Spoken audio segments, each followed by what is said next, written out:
Jangan dulu mudik lebaran, tunggu sampai semua aman. Walau rindu kampung halaman, bulan Ramadan di rumah aja. Jaga kebersihan,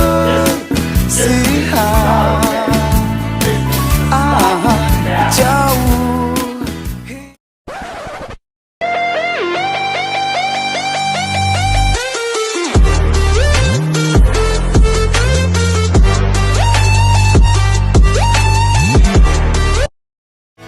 Jangan dulu mudik lebaran, tunggu sampai semua aman. Stop, tahan untuk tidak mudik. Berarti menjaga kesehatan, keselamatan orang tua, keluarga, dan kerabat di kampung halaman dari ancaman coronavirus 19. Bersama kita bisa.